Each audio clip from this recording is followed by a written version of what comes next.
video kali ini kita akan belajar materi pidato. Yuk simak penjelasannya.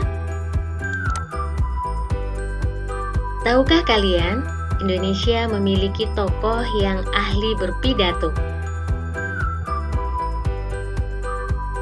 Di antaranya, Presiden Soekarno. Kemampuan beliau berorasi sangat disegani dunia, sehingga beliau mendapat julukan Singa Podium. Selanjutnya ada Bung Tomo.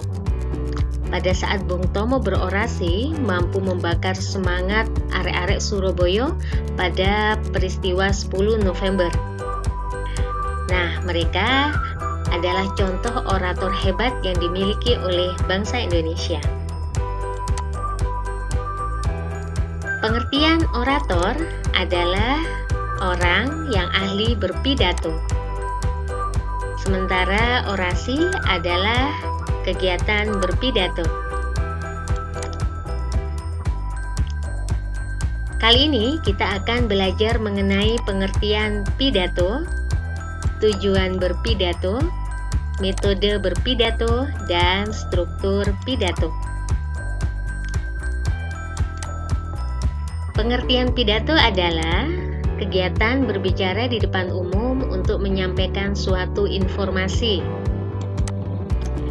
Sementara tujuan berpidato yang pertama, untuk mempengaruhi orang lain agar mengikuti informasi yang disampaikan. Selanjutnya, tujuan berpidato adalah untuk memberi pemahaman mengenai informasi tertentu. Adapun metode berpidato yang pertama, metode impromptu. Pada metode ini, kita berpidato secara spontan, tanpa naskah. Jadi, pada saat kita berbicara di depan audiens, tanpa ada persiapan sebelumnya. Metode yang kedua adalah metode naskah. Pada metode berpidato ini, kita membuat teks pidato terlebih dahulu, kemudian kita bacakan pada saat kita berbicara di depan audiens. Metode yang berikutnya yaitu metode ekstemporan. Pada metode berpidato ini, kita hanya membuat kerangka pidatonya saja. Jadi hanya kita buat garis-garis besar atau poin-poin penting yang akan kita sampaikan.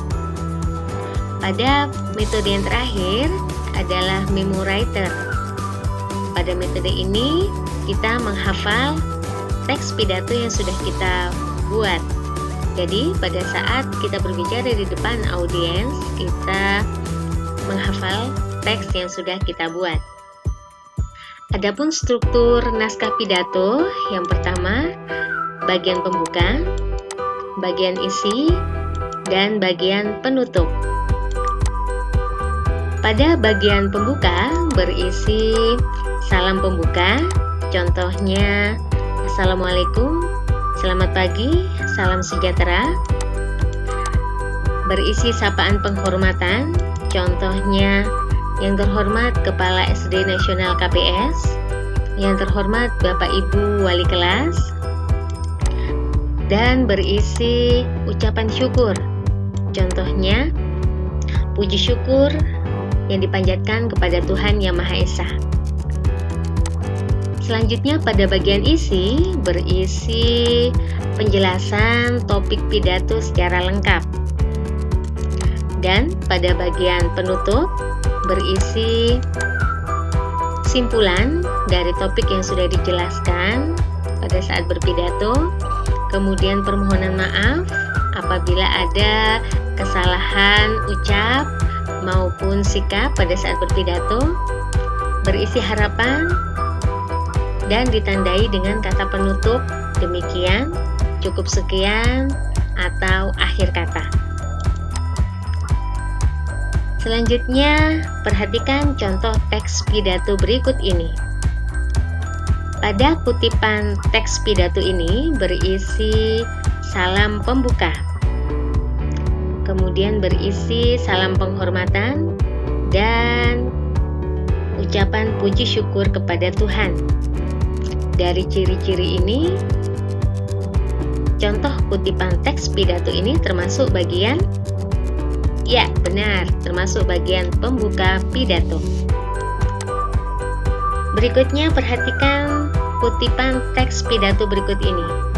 Pada kutipan ini berisi tentang penjelasan topik pidato.